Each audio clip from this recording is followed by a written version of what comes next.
to Friends with Cinefits. I am one of your hosts, Alex McAlister, and with me, as always now, Cain Dennis. Cain, how are you doing? I'm doing great. I'm glad to be here in person with you this time. I know, recording. This is crazy. We just watched the movie that we're going to talk about, and then now we're recording in person. I'm in old Indiana. It's very muggy. But hey, what can you do? So, what have you been watching? What have you been up to? Hit me. Recently, I just finished, like most other people did, The Falcon and the Winter Soldier on Disney+. Really enjoyed it. It was kind of more of just your standard Marvel project than WandaVision was, which I expected. But really looking forward to Loki in June. Of course. Can't wait for that. I was not excited at all for WandaVision, and then it blew me away. And I was very excited for Falcon and Winter Soldier, and I was disappointed. Just because Winter Soldier is my favorite superhero, I was expecting a lot of him. But like we talked about earlier, it's mostly just Falcon. It's the Falcon show. Yeah, and then he's got a little buddy, the Winter Soldier, that runs around with him. So that's a little disappointing. But yeah, like you said, Loki's going to be great, hopefully. And I'm very excited. From the trailer, I expect it to be really good. Yeah, same. If more trailers come out, I probably won't watch them just because I don't want everything to get spoiled or I don't know. I try to avoid trailers. How do you deal with trailers? I love trailers. Really? I usually watch them. Sometimes if there's like 2 or 3 trailers for a movie, I'll just watch the first one. Because I'm on the same boat. I don't want to have everything given away. Yeah. But I kind of like to know what I'm getting into. Yeah. I don't like...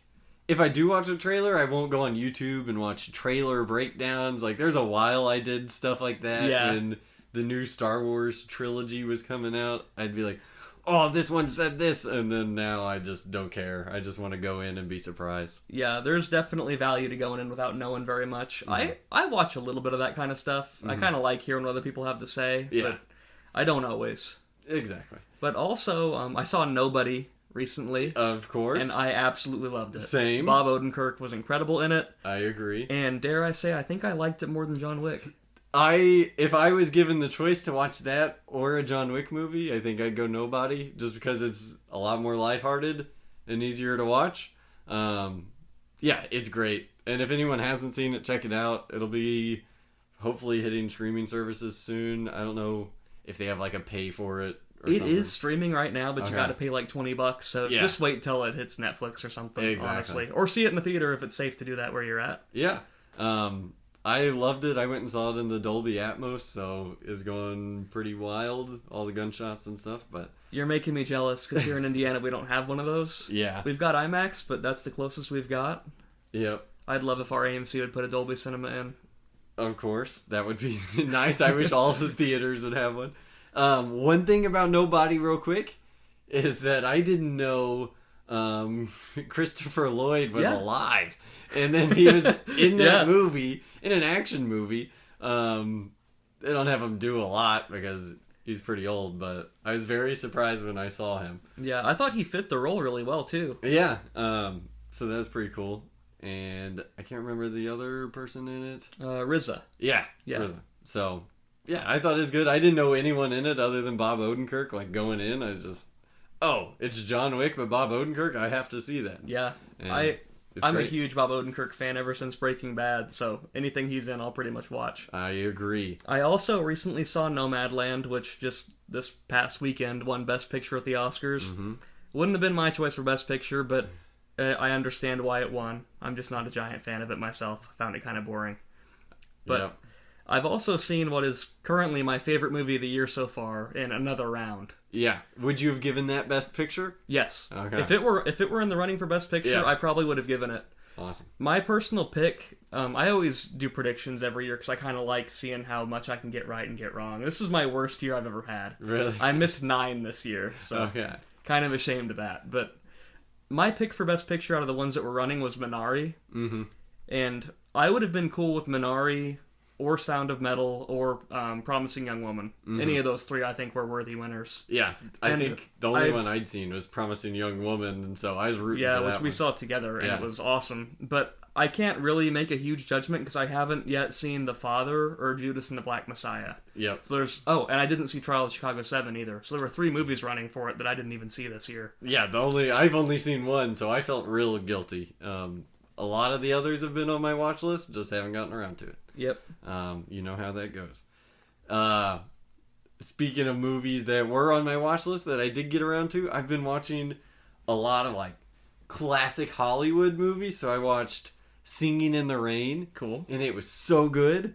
I've not seen it. I've been wanting to get around to more of those classics. Yeah. That's kind of a blind spot for me, honestly, is like old Hollywood movies. If you need any recommendations, let me know. Like 30s to 60s, I'm very blind on that. I haven't seen very many. They have a ton on HBO Max. I've seen the Turner Classic Movies section on there, and my watch list on HBO Max is about 3 miles long. Yeah, same. They have so many good movies on there.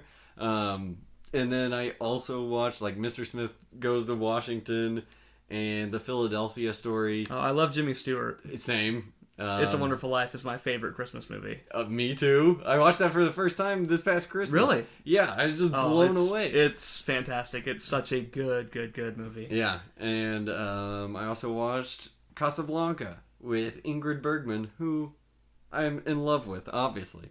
So that was a great one. And other than that, I watched a lot of... I don't even know how to describe them, just...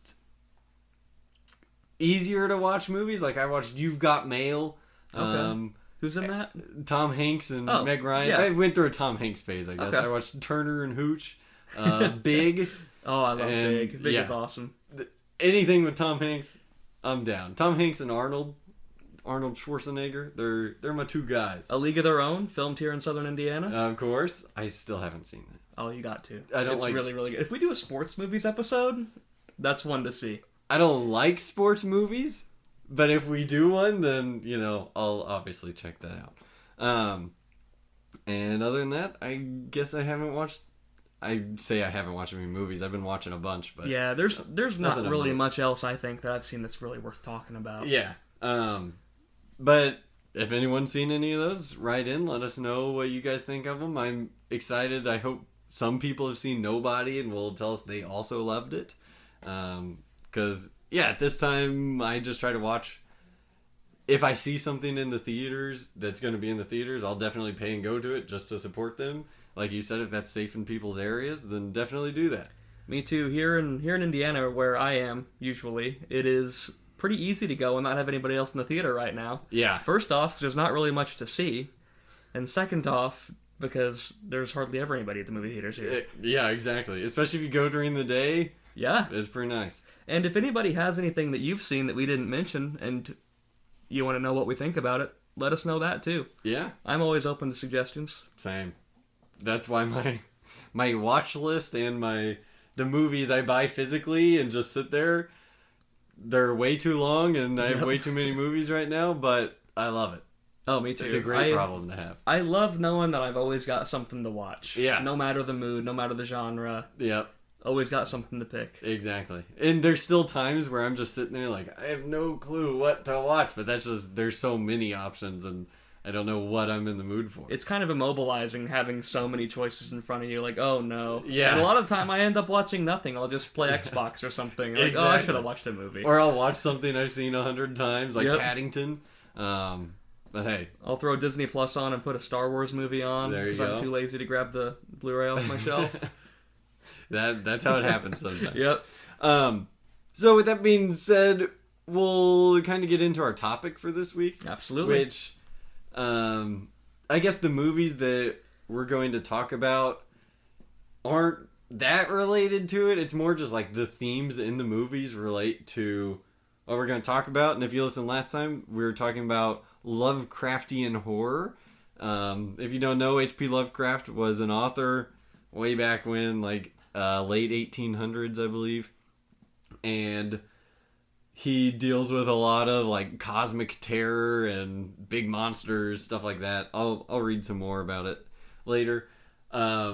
you can buy his complete works on Amazon in this big book, and I made that mistake, and right now it is a microphone tray for us, the microphone sitting on it, because it is the biggest book I've ever owned, and it is incomprehensible to read. The font is so small. It's like 4-point font. Yeah. It's unreadable. So if you're interested in reading some of his work, don't buy the complete works. Just buy a few short stories and go from there. Because I tried reading a few of them and I just would get lost. It was way too hard. Yeah, and another thing is with most of these movies, even though they're based off of his brand of horror, there's not really any unified source material. It's kind of just in the spirit of his work. Exactly. Carrying it on, basically. I've seen so many things get linked to being Lovecraftian horror, and I think what the movies we'll talk about definitely are, but there's others like even Alien and The Thing and... Yeah, Event Horizon's one that I've seen mentioned. A few of those are kind of tied to being Lovecraftian horror, and I guess I'll read this because I got it pulled up. Just kind of an overall description of Lovecraftian horror. So here we go. Lovecraftian horror, sometimes used interchangeably with cosmic horror, is a subgenre of horror fiction and weird fiction that emphasizes the horror of the unknowable and incomprehensible, more than gore and other elements of shock. It is named after American author H.P. Lovecraft. His work emphasizes themes of cosmic dread, forbidden and dangerous knowledge, madness, non-human influences on humanity, religion, and superstition, fate and inevitability, and the risks associated with scientific discoveries. The cosmic themes of Lovecraftian horror can be found most notably in horror films, horror games, and comics. And I think the most well-known Lovecraftian story is Cthulhu. That's definitely where I heard of him. I think that's the first I've heard of too. There's movies, video games, books, everything based on Cthulhu. Yeah, and I think the first I heard was on South Park. I think they had Cthulhu come and like wreck the town or something. I read some of these to you, Cain, but I'm going to read them again so our listeners can hear some. But these are some of his aliases. High Priest of the Great Old Ones, the Great Dreamer, the Slumbering One. And then here's some of his powers and skills. Immortality, immense size, flight, vast dark powers, shape-shifting, plasma manipulation, pretty much anything. And his hobbies are dreaming and being worshipped. So, pretty much the same as me. And, some of his crimes I thought were funny. Madness inducement, terrorism, mass murder, and destruction of stars. And type of villain, he's a cataclysmic dark messiah. So it's a pretty comprehensive description. Yeah. I think all of that stuff, like just reading it, it gets me so pumped, and I'm like, this is so cool. I don't know what any of this means, but it sounds badass. That's how I feel. So we'll just talk about some of the Lovecraftian horror movies that we've seen, and I guess I'll start with one that you haven't seen, but it's actually based off of a Lovecraft short story, and that's the Re-Animator. The Re-Animator is about Dr. Herbert West, and it's kind of his attempt to reanimate humans, make zombies, essentially. So when someone dies, he tries to make them into a zombie, and it doesn't go well. It reminds me of like Cronenberg movies where it just ends up being like, it's super gory and like a lot of blood and just a big blob is the bad guy. Yeah. But yeah, it's a pretty good one, and I think that's a good place to start for anyone that wants to see like a classic Lovecraftian movie. But I didn't really like it, I guess. I was kind of bored, other than it's a lot of crazy stuff going on, and I was like trying to see like the Lovecraftian themes in it. Yeah. But once you get past that, I was just like, I thought the movie was kind of boring. Was it kind of just a horror movie? Yeah. Yeah. And it's definitely more of like a slasher from the 80s where Yeah, a lot of like a blood. B-movie. Yeah, definitely. Do you have one that you want to talk about? Yes. I would like to start with talking about The Void. Yes. Which I watched. Very low budget, small production Canadian horror film. Came out in 2016, right? 2016. I saw differing opinions on the release. Even if it did come out in 2016, I don't know if it was out in the States till later, because I think it had a very, very small release. Mm-hmm. But I thought it was really cool. And it's kind of just, it all mainly takes place in a hospital in a small town. Mm-hmm. Very confined, very small sets. Really great costume design with the cultists. Yeah. I thought that was cool. I was kind of hoping, like, when you're watching it and the cultists happen, I was like, I just kind of want this to be a cult movie where it's them with their triangle-looking masks. I think I might have preferred that to what it actually ended up becoming, I agree. Honestly. But the effects later on were incredible. Yeah. Even on the low budget that they had, the practical effects and the gore and like the violent scenes in the movie were awesome. Yes. It very much threw back to like those 80s slashers or monster type movies. Mm-hmm. But with a bit of a modern spin. I didn't think the performances were great. No. Didn't think the dialogue was great. No. Didn't think the story was great. But I was extremely entertained all throughout because of how great the effects were. It has a bunch of, well, I would call them nobodies because I hadn't heard of them except for the girl from Scott Pilgrim's in there. Kitty, I can't remember. Knives Chow Chow is in it. That is her. Yeah. I didn't even realize that when I was watching it. I did immediately. I was like, oh, it's someone I know, which is crazy for such a low budget movie. Yeah, I don't think I was expecting to see anybody I knew. Yeah, so you just, even if I would have recognized her, I think it went way over my head. Yeah, and there were so many times when like character motivations didn't make any sense in that movie, but it's just like, hey, we're just along for the ride. We just need an excuse to have cool effects and shoot some monsters and have crazy lights and black pyramids everywhere. Yep, and I mean, it works and it's fun. So I think I'll actually rewatch that come October when I'm watching horror movies. I would definitely watch it with friends around Halloween time. Yeah, it's not one that you'd be like, oh, this is my favorite, but it's, a group one to setting. Watch. Yeah. So I would recommend that movie to anyone that's like is into Lovecraftian genres. It was kind of hard to get, I think. I don't remember, but I streamed it on. It was, I think, Crackle. Okay, it's a free streaming app that is ad supported, so you'll get about 17 ad breaks during the movie, but you'll get to watch it for free. There you go. I checked out Tubi. They have so many good movies on there. Yeah. And it's the same thing, just I don't think it's a lot of ads. This is probably like you're watching it on TV, just a little bit less. Yeah, and I'm exaggerating a bit, because any ads are annoying, but I mean, to watch a movie that you haven't paid for free, it's a pretty good trade-off, I think. Yeah, exactly. And so if you have pretty much every streaming service and just haven't checked those out, add them to your rotation, because there's no downside to just throwing those on your phone. Yeah, if you find yourself streaming through the same things, it's always good to kind of branch out and see what other places have to offer, because there's good stuff out there, even on things that may look not the best, like Crackle. Exactly. And even, I kind of looked forward... Crackle's not going to sponsor us. No, unfortunately. Tubi might. I'm a big Tubi guy. I like Tubi, too. I actually looked forward to the ads, because, you know, when I'm watching a movie, I'll check my phone or something. But I, made a rule.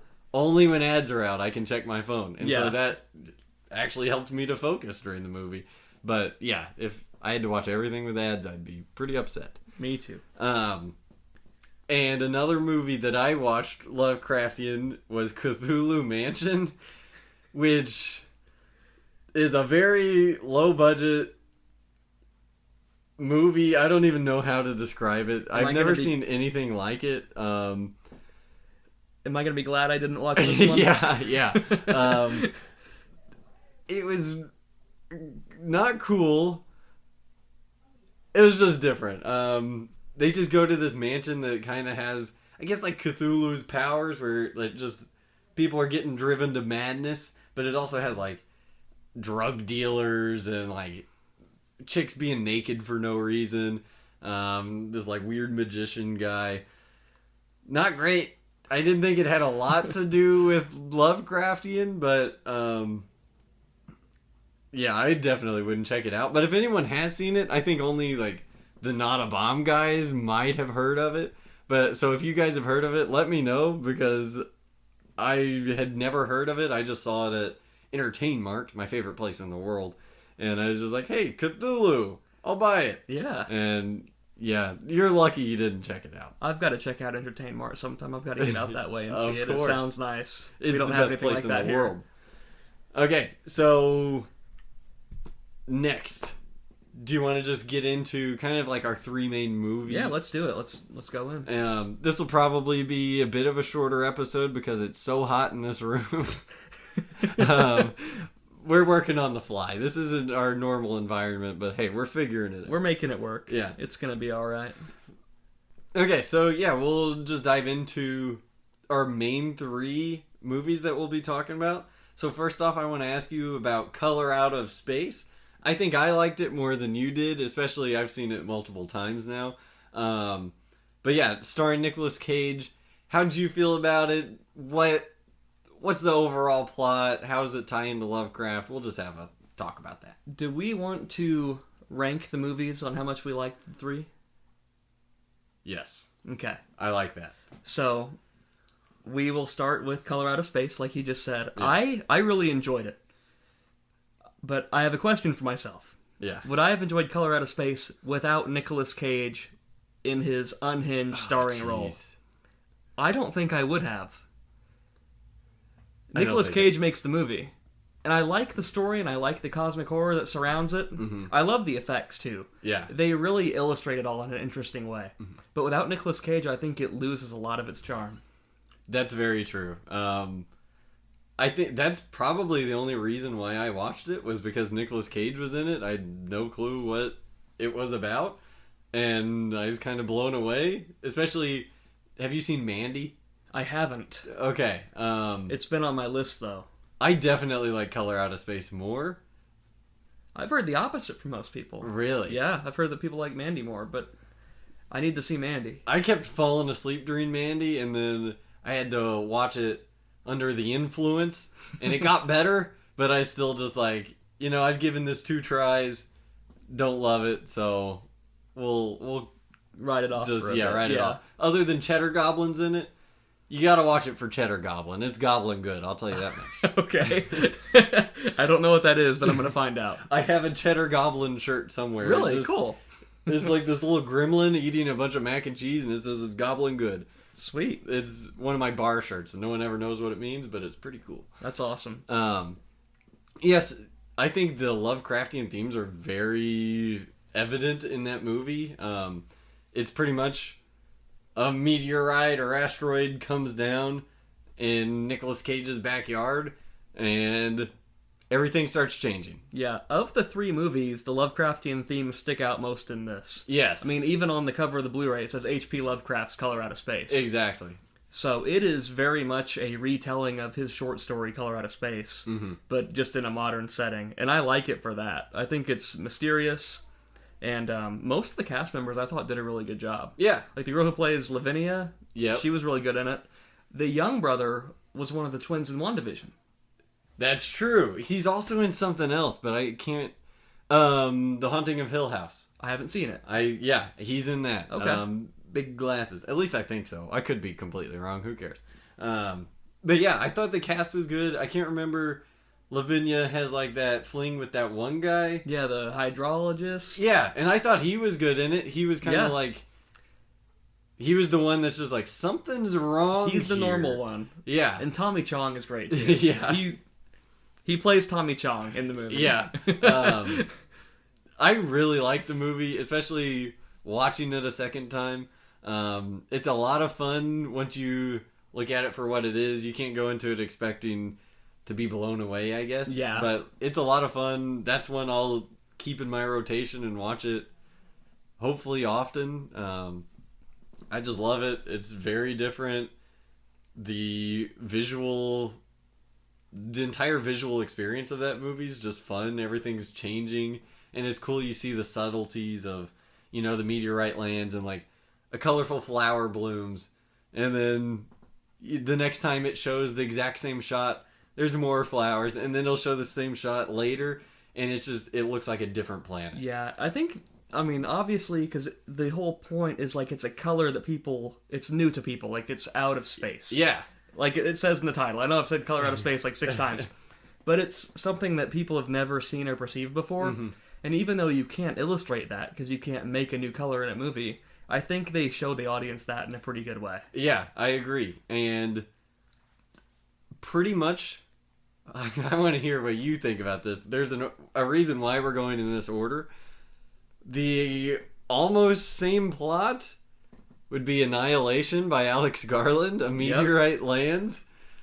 Everything changes. It's a weird color, and they have the shimmer in that one. I was even going to mention that I think Annihilation is a loose adaptation of Color Out of Space. Yeah, they're so similar. But, yeah, like you said, Color Out of Space... references this is based on H.P. Lovecraft's story. Annihilation doesn't. Yeah. And they're the same thing, just told from a different perspective. One of them, it lands in Nicolas Cage's backyard. One of them, it lands at this lighthouse and they send the military there. Yep. So how did you feel about Annihilation? Was it a first watch? Have you seen it before? I've seen it before. Okay. I love the movie. I think it's great. Yeah. I think it handles the themes better than Color Out of Space did. Mm-hmm. Even though Color Out of Space is kind of the originator, the short story, not the movie. Mm-hmm. But I liked the way Annihilation handled it in kind of like a militaristic way. Yes. Like it seemed more, rather than it coming to you, whereas the meteorite lands in Nicolas Cage's backyard, it's them venturing into the mystery. That's true. Which I think makes it kind of cooler. Yeah. And that's another thing is they just keep sending people in there. No one comes out and they never hear from them. And so it has like... I think that one's probably more scary than Color Out of Space. Like, I think so too. I think Color Out of Space is more thrilling, not more the effects thrilling. are better in Annihilation too, but the budget's much higher as well. Yeah, because it's Alex Garland and he killed it with Ex Machina. But yeah, I think with a lot of these Lovecraftian movies, I'm not scared when I'm watching them. It's just more you're tense. You don't really know what's going on, and you're just waiting to see if you'll figure it out. But I think, like you said with Annihilation, there's something scary about them going inside the shimmer. Like, when they stop right outside of it, and then they start going in, you're just like, what in the world is going to happen? Yeah, and you wonder if it's even going to let them in as well. Yeah, that's true. There's one scene in it with, like, an alligator that's changed and has multiple rows of teeth. Yeah. And did you watch any of the special features? I haven't.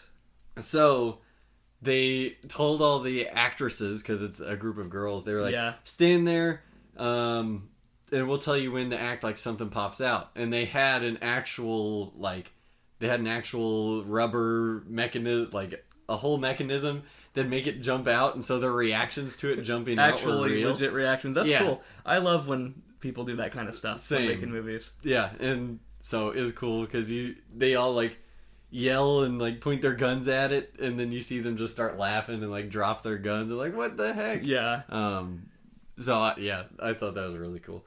But the cast in Annihilation, I think, is incredible. Tessa Thompson rules. Yeah, Oscar Isaac. Yep. Jennifer Jason Leigh. Yeah. She's awesome. She's great in Possessor. Oh, I love Possessor. I wanted to bring it home and show my family, and I forgot it. They have Possessor, I think, on Hulu. Is it the uncut version, It's though? not the uncut I've only version. seen the uncut. Same. I almost want to watch the regular just for the differences. I don't, because I don't want it to be less of what I saw. Yeah. Possessor's awesome. I think that's by Brandon Cronenberg. Cronenberg. Yep. We'll have to do an episode on Cronenberg and body horror. There's a lot to experience there. Yes. I like a lot of his stuff, but we'll have to do a deeper dive and watch a bunch of them. So, do you have anything else you want to say on Annihilation or Alex Garland or any of Natalie Portman who rules? Natalie Portman's great in everything. That's true. She's great in everything. But yes. I do really like Alex Garland. I haven't seen his new series Devs, which is on Hulu. I've heard good things about it, but Ex Machina is incredible if you haven't seen it. I watched it once, and I I enjoyed it, but I didn't think it was as amazing as I heard people say it was. Okay. And then about probably a year later, I decided to watch it again late one night, and I thought it was incredible. It was really, really cool. I had the opposite experience. I watched it and was just in love immediately. And then with Annihilation, the first time I watched it, I was just like, I don't get it. Yeah. I thought it was kind of boring. I was just like, yeah, this sucks. And then I gave it like a year, watched it like last month, and I was just blown away. It's incredible. Yeah. There's a lot to unpack in both of his movies so far. And I think his new one I don't think it's even being made yet, but it's probably pre-production. It's called Men. Okay. Don't know what it's about, but it's probably going to be sci-fi from Alex Garland, so it'll probably be good. And I will definitely see it. Me too. He's on the list of directors where you come out with something, I'm definitely going to watch it. Yep. So, like I said earlier, an alien meteorite goes and lands at a lighthouse. And so that's how we get the jump to our next movie, and the one we'll talk about the most. The Lighthouse by Robert Eggers, who again is a director who, whenever he has something coming out, I'm going to go watch it. Me too. He's quickly become one of my favorites. Mm-hmm. The Witch, The Lighthouse, and coming, I think, this year, The Northman. Yes. I cannot wait. It's being described as a Viking revenge story, and that's all I need to hear. I'm in. Yeah, he's awesome, and it's pretty much two actors in the entire movie, and it's the incredible Robert Pattinson, which, say what you will about Twilight or whatever, he's an incredible actor. He is. He's one of my current favorites. Yeah. And every time he gets brought up online or in person and I hear people talk about him, it's always just, the Twilight guy? Yeah. The Twilight guy is going to be Batman? It's like, you've not seen anything he's been in but Twilight. Exactly. He's so incredible. good. Good Time, The Lighthouse, I can't think of anything else. High Life. Have you seen High Life? No. Claire Denis? No. It's good. Okay. It's really, really weird. And I don't like it as much as Good Time or The Lighthouse by any means, but it's a good movie. Mm-hmm. Cool. I'll check it out. Pretty much anything with him, I'll watch it. Yeah. Yeah, I'm so excited for Batman with him. Oh, He's me gonna too. do great. Hopefully they don't write him terribly or something, but I think he can pull something off. I trust Matt Reeves. I thought his Planet of the Apes movies were really good. Have you seen the new ones? No. No. They're good. Okay. Yeah, I'm looking forward to it. And the other actor in this is the iconic Willem Dafoe. He's probably most known by a lot of people as the Green Goblin from Spider-Man, but he's so good in this movie. He's unreal. Like, you don't even recognize him. Yeah. He becomes a different person. And there's a certain monologue scene where he just transforms. Yes. And it's just pure, like, anger and hurt, and it's unreal to see. And it's funny. Like, that scene is just so perfect, and we just watched it. We watched it with my mom and my sister, and, like, just watching everyone's reactions to it, because, like, there's some terror to it, like, the way the lighting's up under his face. The Lighthouse is done in black and white, and I think it's done masterfully, because the lighting's incredible. But, like, the way the lighting's done on his face, it's, like, black, white, there's so much contrast, and it's terrifying. But what his whole monologue is about is he's cursing Robert Pattinson because he doesn't like his food. Yep, doesn't like his cooking. Yeah, and so he's just, like, cursing him to eternity and saying Poseidon's gonna kill you and stuff like that. And it's funny because at the end, Robert Pattinson's just like, okay, you win. Have it your way. Have it your way. I like your food. And so then it just it just stops. Yeah, they're just not fighting anymore. Yeah, that's one of the greatest monologues I've ever seen. Like, if someone asked me what's the best monologue I've seen, I would definitely just be like, that one. Yeah. I can't think of any off the top of my head. Because it's not just what's being said, it's his face. Yeah. And with the aspect ratio, I believe it's 1:33:1, which is the old Academy ratio. Mm-hmm. And it's like a square in the middle of the screen. It doesn't give you anywhere else to look but right in the center. Exactly. So you are just purely focused intentionally on what's going on screen.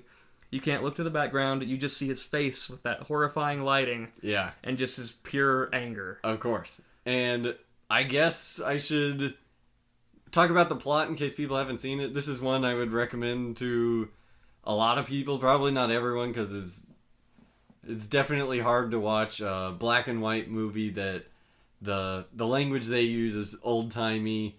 I have to watch it with subtitles. I think the first time I watched it, I didn't use subtitles. Yeah, I saw it in a theater, so I didn't have subtitles the first time. Man, I wish theaters had subtitles. I think you can get little things that have subtitles, but that'd make my life a lot easier. But I love subtitles. Yeah, so essentially it's just two guys trapped on an island for a lighthouse, and they just maintain the lighthouse. And Willem Dafoe's character, he's the head honcho, and he tends to the light. And Robert Pattinson, he has all the demeaning jobs where he's cleaning up poop and painting and all that stuff. He does everything else. Yeah. Because Willem Dafoe's character does literally nothing the entire movie. Yes. You don't see him work more than a couple times, and it's only because Robert Pattinson's character needs help to complete something he couldn't do on his own. Yeah, physically can't do it. And even then, he and one of those times it utterly fails, and he falls out of the painting chair or trolley, whatever you want to call it. Lift. And I guess my favorite character in that movie is the seagulls. Yes. Yes. They play a big role, and like it's kind of funny at first, just annoying little birds, and Willem Dafoe's just like, it's bad luck to mess with a bird or something, and then as Robert Pattinson messes with the birds more as they get on his nerves, things go downhill, and so maybe he's right, maybe it is a bad omen. But I do wonder about the lighthouse is how accurate is what we're seeing. Like, is that what's actually happening, or because we see it from Robert Pattinson's perspective? Yeah. So if we saw it from Willem Dafoe's perspective, would we see the same thing, which is pretty much Robert Pattinson going mad, or Willem Dafoe having some supernatural, I don't know. 'Cause you see him with like the seashell crown and everything. I think that even though there's not really a sense of narration, I think that Robert Pattinson's character is a very unreliable narrator. Yes. Like, we're seeing a lot of things figuratively rather than what's actually happening. Because I don't think any of the supernatural things are going on, except for maybe with the light. Yeah. I think there may be something there. I don't know. It's weird. I definitely think the mermaid, he sees a mermaid and like has sex with her or something. Yeah. I think that's not real, because he finds that little statue that's like a naked mermaid carved out, and he masturbates to it. Yeah, I don't think that's happening with the mermaid either. Yeah, I just think that's him visualizing his masturbation sessions. Yeah. But then, the stuff with the lighthouse, like, Willem Dafoe's up there. Is he masturbating in the... Some, like, goo drops down? It almost looks like he's just, like praying to it or something, or opening himself to it. But you also see, like, the tentacles up there. Yeah. And I think the goop that's dropping down is, like, from the Kraken type thing. Yeah. But then again, are we doing spoilers now, I guess? Yeah. Okay. So, whenever Robert Pattinson's character goes up to the top, you would think that if that organism or creature or whatever it is up there, something would, like, reach out to him or come out where he would see it. And you don't see that. It's just the light and the static and the power from the lighthouse. Mm-hmm. And even then, like, when he is up there, I still feel like there's a supernatural element. Like, it's not a sea monster, but, he's staring at the light, and it opens on its own. Like, his hands don't move. He never opens it. Yeah, the light opens on its own, and then, like, the tone on his face, like, visual-wise, just goes crazy. The audio gets so distorted, and it's just him screaming. Like pure static. Yeah. It's my favorite scene in the movie. Yeah, it's so good. I forgot all about it, too, until we were watching it, and I was just like... oh, yeah, that's coming. Oh, yeah, and once he starts screaming, it's insane. I wonder what would have happened had he locked the gate so that he couldn't fall back down the stairs. Like, if you stay up there, what happens? Yeah. I don't know. He probably just gets super naked and then just goes crazy. Yeah. I wonder which of them actually is going crazy. Like, I know Robert Pattinson at one point, there's like weeks of missed time because he's just like, yeah, they didn't come this morning, but we'll be fine. And then Willem Dafoe's like, what are you talking about? We've been stuck here for weeks. No one's coming to get you because of this crazy storm that's happening. And Robert Pattinson's like, what are you talking about? And there's no real way to prove either way. And I think the first time I saw it, I wondered, like, okay, is Willem Dafoe's character trying to mislead Robert Pattinson to make him feel like he's going crazy or something? Yeah, because he did that, like, earlier in the movie. He's like, you're getting high marks in my book that I'm, like, writing. I'm saying real good stuff about you. And then later there's a big storm and his notes are floating around. Robert Pattinson picks him up and it's just like, he's like, this guy sucks. He's always late. He's missing. I recommend severance without compensation. Yeah. And then that's when Robert Pattinson flips, but yeah, like he told him, hey, you're doing great, and then he wrote the opposite. So how much of this is Willem Dafoe driving him mad? But I also wonder, because after I saw it the first time, I kind of got a different perspective, because I learned that in the script when they were shooting it, the characters are only credited as young and old. Mm-hmm. Their names do not appear in the script except for when they're telling each other their names. Mm-hmm. So I wonder if the finding of the notes, the misleading, the going crazy, I wonder if it is him struggling with himself. Like the older version criticizing who he used to be with the logbook. Okay. And saying, I'm like, he's trying to repay for being horrible. Yeah. He's trying to repay for never showing up previously. Or he feels guilt for not being good.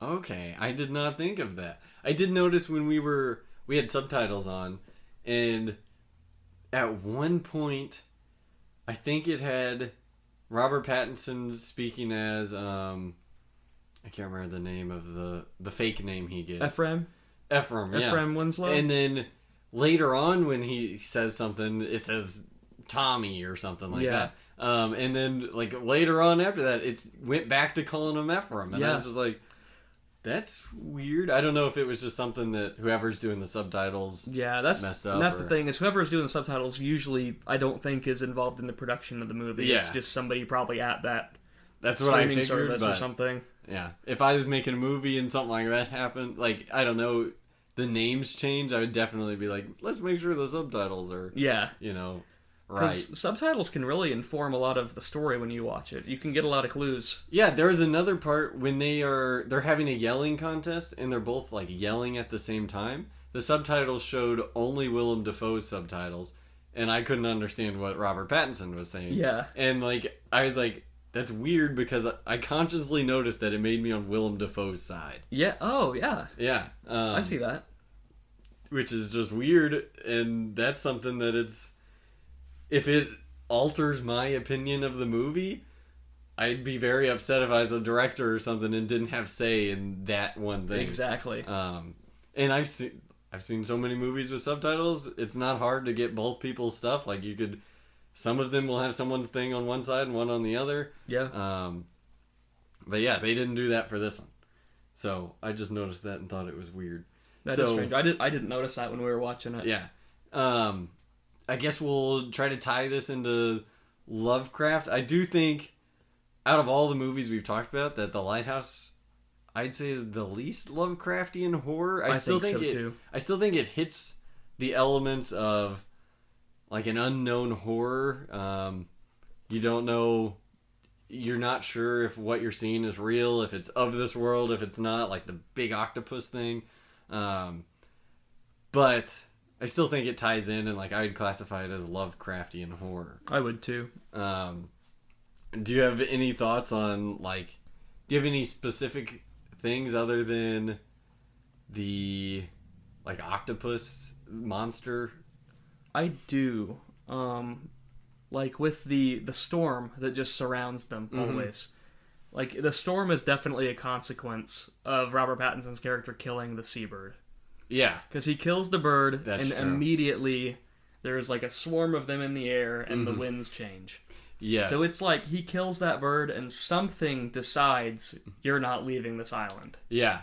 That actually reminds me, before that happens, and before Willem Dafoe says, killing a seabird's a bad omen, like right before that, or he says it's bad luck. right before that, Robert Pattinson says, "Hey, what happened to your last partner?" And Willem Dafoe's like, he went crazy. He was talking about, something in the light. And then he was like, he was claiming bad omens and stuff like that. And then like 2 sentences later, he's like, "Don't harm a seabird. It's bad luck." Yeah. And like, he literally just said, "Oh, that guy's going crazy. He's talking about, bad omens." And then he just tells Robert Pattinson, "Oh, that's a bad omen if you kill a seabird." Yeah. And so I thought that was kind of contradictory. And that's another thing that kind of ties in to if, like, the theory that they may possibly be the same person is that the older one is warning the younger one not to kill the seabird because the result of that is getting trapped there forever. Yeah. So he's maybe trying to break that loop. If there is a loop... Man, you're blowing my mind right now. It's a confusing movie because it doesn't explain any of that type of stuff. But there's a lot of subtext you can get into. Because the older one is trying to tell the younger one, don't do this, don't do that. Yeah. He's trying to distract him with his work. And so that he doesn't focus on the light or the seagulls. Man, this is wild. Yeah, they both are called Thomas. Yeah, they're both Tom. Yeah, one goes by Tommy, and then the older one goes by Tom. So, eventually you'll drop the Tommy maybe and go by Tom. Yeah, and like Robert Pattinson's character talking about his coworker that accidentally died. Yeah. Finger quotes accidentally. Yep. I think he did probably kill him. It sounded like it. Because you see the flashback of him with the hook, looking at the back of his head, and he's like, "I didn't do it. He fell into the water, and the logs got him." Like, I don't buy that. I don't either. And there's the story of the older one killing his second, who worked with him. That's true. So is that the same story? I don't know. Jeez, that's crazy. I never thought of that. I wish you'd brought it up earlier and I'd have time to think before we watched it. I could be totally wrong. Yeah. I mean, who knows? And one more thing was another awesome monologue was when Robert Pattinson's burying Willem Dafoe, who's still alive. He's still talking. He's throwing dirt on him, and he's giving this monologue and yelling. And then he gets dirt in his mouth, and there's no cuts. It's just a camera on his face. Doesn't stop. And he is talking with dirt going down his throat. That has to be so hard. Also, this would not be a fun movie to act in. Oh, no. Or shoot. It's raining, everything's wet. It's very tense all the time. The weather's horrible the entire movie. Yeah. It doesn't look great. It would be a fun movie to shoot. No, I don't think so at all. But yeah, Willem Dafoe in it, like you said, his monologues are just crazy. Mm-hmm. I'm a huge fan of him now. So, now, I guess I always have been. Yeah. But I'd like to go back and see some of his older stuff. Me too. I've not really seen him in very much. Yeah. I know the Not a Bomb guys did... Streets of Fire, maybe? I don't know if that's a movie or not. Okay, I don't know. It was something like that he's in. It's a musical. Really? That he sings in. I should look it up. Wasn't he in Mississippi Burning, too? I have no clue what that is. It's a movie set back in the Civil Rights Movement. I've not seen it, but I think he's in it. And I'm trying to think. I know there's something else that I know he was... At Eternity's Gate. It's a movie about Vincent van Gogh's life where he plays him. Okay. But I've not watched it yet. I haven't seen that one either. It is called Streets of Fire by Walter Hill. He plays Raven Shattuck. He's also in Grand Budapest Hotel. Oh, yeah. He's in The Life Aquatic with Steve Zissou as well. Yep, the Spider-Man movies like we talked about. He voices a character in Fantastic Mr. Fox. I think he voices the rat. Yep. Voices a character in Finding Dory and Finding Nemo. I don't know which one. I don't either. He's also in Wild at Heart by David Lynch. Oh, yeah. I knew I'd seen him recently. That's about all that I've seen. And of course, like you said, the Spider-Man movies. Yeah, of course. Or the Spider-Man movie. I don't think he has any Rise from the Dead appearances in the other two. He does in flashbacks because Yeah. James Franco starts going crazy and becomes the Green Goblin. Yeah. And it's like his dad talking to him like, Spider-Man murdered me.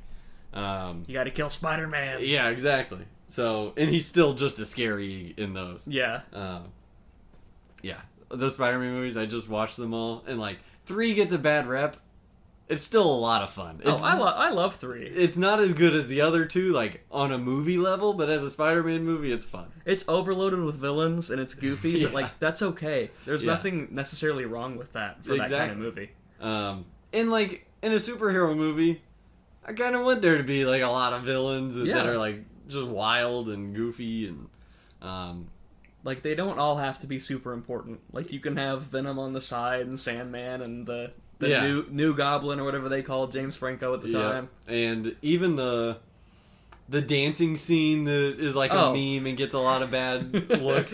It's so much fun. I was looking forward to when it came up, and I was just like, that's real cheesy, but that's awesome. Yeah. And you can kind of look at it differently now that those aren't the only Spider-Man movies we have, That's true. Which... I think I've liked every... Oh, no, I haven't seen the Amazing Spider-Man movies. I like them. I don't like them as much as the new ones, but I do enjoy them. I thought Andrew Garfield was really good. Okay. And Emma Stone's great in them. Yeah. I love the newest ones with Tom Holland. Yep, me too. He's my favorite Spider-Man. Yeah. He just has, like, the boyish charm to him. Like, the other ones I feel like are more men. But he has, like, the boyish charm of Spider-Man. Yeah, I agree. Yeah. Yeah, we were talking about Lovecraft. And now we're talking about Spider-Man. Yeah. But I guess that's pretty much all I want to say. Do you have anything else you want to talk about? It's getting hot in here. It's raining and storming. Yeah, I do just want to say, with those 3 movies, I like them in the order that we talked about them. Okay. I like Color Out of Space least, which doesn't mean I don't like it. I did enjoy it. And Annihilation's in the middle, which isn't to say that it's not great, because it is. Mm-hmm. And The Lighthouse, because I think The Lighthouse is just it's an extremely unique experience of a movie. Like, there's not very many movies that I think are as good as The Lighthouse is. Yeah. I definitely agree. When we were watching The Lighthouse out there, I was getting, like, watching some Ingmar Bergman stuff, because, like, the black and white, but that seems like a movie that will be good for a very long time. It won't ever age, because there's not a ton of special effects. It's in black and white. I think that The Lighthouse and Persona would be a great double feature. Yeah, I agree. Which we need to do an episode about Bergman, too, because that'd be great. But, yeah, watching it, it just threw me back. I was like, this is something that should be great for a long time, and if I have kids and they're my age, be like, you guys gotta check this out. Yeah. Because, it's awesome. And 2 amazing actors. Absolutely. They both should have won the Oscar, but I don't think either one was even nominated, so it's unfortunate. I'm so upset that, like, Willem Dafoe was not nominated for anything, because, he's incredible. Yeah, the only Oscar that it was nominated for, The Lighthouse, was Best Cinematography, which it could have won. Mm-hmm. I don't remember exactly what won last year, but Lighthouse was definitely worthy. Yeah. And I'm looking forward to seeing what Robert Eggers puts out next. Oh, me too. It's going to be awesome. Yeah, and if you guys haven't seen The Lighthouse and you're listening, what are you doing? Check out The Lighthouse. Write in, let us know how you feel. friendswithcinefits@gmail.com. We got on Twitter @cinefitspod. Let us know what you think. I love The Lighthouse. I also am probably the same order that you are, but, like, I love all of these movies. Yeah. I guess, Color Out of Space would be last, just because you take Nicolas Cage, like you said, out of that. Doesn't hold up as well, but Nicolas Cage is in it, and that's why we love it. Also, could you imagine The Lighthouse without either Robert Pattinson or Willem Dafoe? No. I don't imagine know who Nicolas else could Cage do it. in The Lighthouse. That would be pretty cool, actually. Him and Willem Dafoe's role would probably work. Yeah. Other than those 3 actors, like, no one gets that crazy. No. It's like they are totally just invested in it. Yeah. It's awesome. Check it out. Tell your friends. But, The Lighthouse and Lovecraft. If you guys have seen any other Lovecraft movies that we didn't talk about, then, like I said, write in. I don't think Lovecraftian horror is my favorite like horror genre, but it's really fun to, throw one or two of these in every month or so and just see what happens, because I like the ambiguity and the cosmic horror, I guess, that's involved in these movies. Me too. If I see more of these type of movies coming out, I'll definitely be interested in watching them, because I think it's a really interesting subgenre, if you want to call it that. Yeah. And Wikipedia has an entire list of movies based on Lovecraftian works. There's a lot of them. Most of them are kind of like Cthulhu Mansion, where it's just these low-budget slashers, I guess. But, yeah, check them out if this is something that you're interested in. Yeah, and if you do check out The Lighthouse and enjoy it, you should also check out The Witch, which is also by Robert Eggers. Yes. I need to rewatch that one, too, because I remember watching it and liking it, but I don't think I loved it, so I need to watch it again. Yeah, I think I've seen it twice now, and I really, really enjoy it. It's great. It's got Anya Taylor-Joy, and she's really, really good in it. This was like a while back before she... Yeah, before she got... I can't remember what she was in. Queen's Gambit is what kind of skyrocketed her, I think. She was in New Mutants, too, but I haven't seen that, and I've not heard a single good thing about it, so... There you go. Was she in Split? Yeah, she was. Okay, yep. There we go. I thought so. But yep, I forgot about that one. Yeah, Split's a good one, too. I haven't seen it.